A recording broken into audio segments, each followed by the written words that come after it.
حضرت علامہ اقبال صاحب کی، اور ایک غالب موصوف کی شاعری تھی جو صرف زلف کے اسیر ہوئے تھے اور حسن کے اوپر ہی ان کے سارے شعر لکھے جا رہے تھے.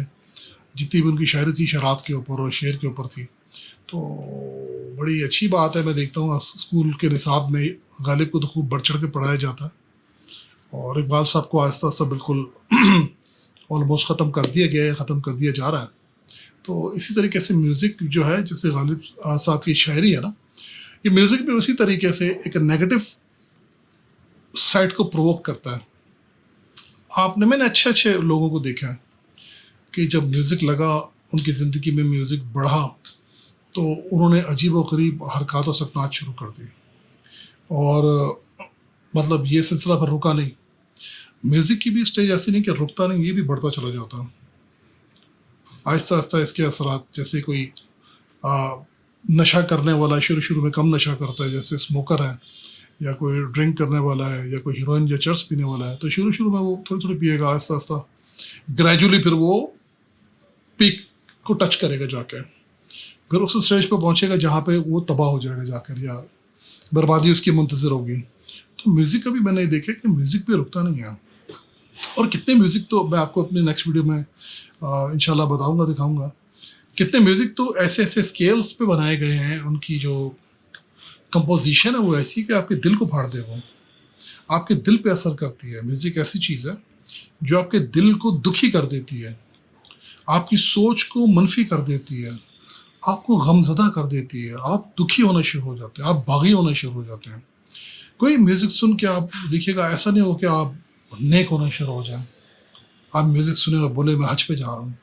آپ میوزک سنیں اور بولو کہ یار میں نماز پڑھنے لگا، اس میوزک سے مجھے بڑا دل کر نماز ہی پڑھ لوں. کوئی ایسا میوزک نہیں ہے جس کو سن کے آپ کہیں کہ یار بس اب میں روزہ رکھ لوں گا آج. اس میوزک نے مجھے بڑا جو ہے نا روح کو میرے بالکل ہلا کے رکھ دیا. کوئی میوزک ایسا نہیں ہوگا جو آپ کو بولے گا کہ یار میں اب خیرات کرنا شروع کر دوں گا. ایسا میوزک میں نے سن لیا ہے کہ میں اس سے خوب سخی بن جاؤں گا، سخاوت کروں گا، میں نیک بن جاؤں گا. ایسا نہیں ہوگا. میجورٹی جو میں آپ کو بات بتا رہا ہوں، آپ کو بات تو بری لگ رہی ہوگی ہے، لیکن ہے تو بات تو سچ ہے، لیکن بات ہے رسوائی کی. یہ وہی شعر والی بات ہی ہو گئی ہے.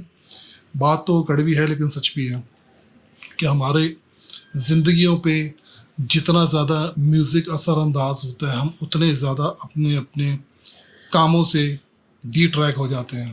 مطلب میں صرف عبادات کی بات نہیں کر رہا ہوں، کیونکہ میوزک سننے کے بعد مطلب میوزک سننے والا عبادت چھوڑ دے گا، میوزک سننے والا اپنا کام بھی چھوڑ دیتا ہے. کام کے دوران میوزک سنے گا، یا کام ضروری چھوڑ کے میوزک سننے بیٹھ جائے گا. اچھا پھر اس کا اثر ہے جو آپ نے انٹیک، کیونکہ ہمارے اینٹیناز ہے نا، یہ آنکھ اور ہمارے کان، یہ آؤٹر ورلڈ کے اینٹیناز ہے جو ہمارے انر ورلڈ کو جا کے سگنلز دیتے ہیں کہ بھئی آپ کے آس پاس کیا ہو رہا ہے، اب آپ نے کیا کرنا ہے. تو جب آپ کے کان اس طریقے کی چیزیں سنتے ہیں تو آپ کا جو دل ہوتا ہے وہ کہتا ہے کہ مجھے جھومنا چاہیے، مجھے ناچنا چاہیے. تو اب جو ضروری کام ہوں گے وہ اس کو لائٹ لینا شروع کرے گا، وہ اس کو انجوائمنٹ کی طرف چلے جائے گا. اچھی بات ہے، انجوائمنٹ ہونی چاہیے لائف میں، مطلب بالکل انجوائمنٹ بیلنس ہونا چاہیے.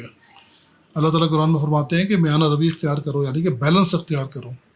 ہر چیز اللہ نے جو تخلیق کی ہے وہ بیلنس کے اوپر ہے. چاند، ستارے، سولر سسٹم، ہماری زمین، گرمی، سردی، یہ ہر چیز اللہ نے بیلنس کی ہوئی ہے. تو ہم بھی اگر بیلنس کریں، ٹھیک ہے، میوزک بھی آپ سنیں اور باقی تفریحات بھی دیکھیں، لیکن اس کو بیلنس کریں تاکہ آپ کو کم سے کم نقصان ہو. اچھا پھر یہ ہوتا ہے کہ آپ جتنا زیادہ ماحول ایسا اڈاپٹ کرتے ہیں، وہ پھر ماحول آپ آگے مطلب وہ اسپریڈ بھی کرتے ہیں. آپ جو ماحول لیں گے وہ آپ اپنے بچوں کو، اپنے ریلیٹیوز کو، فیملی ممبرس کو، نیبرس کو وہ مطلب پاس آن کریں گے آپ کے. اور وہ بھی اگر کوئی غلط کام کر رہا ہے تو ظاہر سی بات ہے وہ اسی کو پروموٹ کرے گا جو اچھا کام کر رہا ہوگا. تو پھر ہوتا کیا کہ ہر وقت کا میوزک، ہر وقت کا ناچ گانا، ہر وقت کا اس قسم کی جو چیز ہوتی ہے وہ انسان کے دماغ کو اور دل کو ویک کر دیتی ہے. تو بس میں نے یہ بات کرنی تھی کہ میوزک کے اوپر بات کروں گا، لمبی چوڑی بات کروں گا، لیکن انشاءاللہ پھر کبھی کروں گا. ابھی بس خالی یہ تھا کہ آپ تھوڑا فوکس کریں کہ میوزک جب آپ سنتے ہیں تو آپ کے اوپر کیا اثر ہوتا ہے، اور اس کے بعد آپ کا کیا دل کرتا ہے کہ اس میوزک نے آپ کی زندگی میں کیا چینج لایا.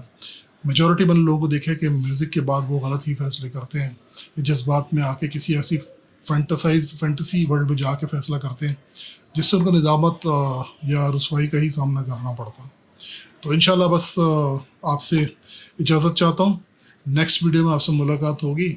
اپنا بہت خیال رکھیے گا. مجھے سعید وسیم رضا کو اجازت دیجیے.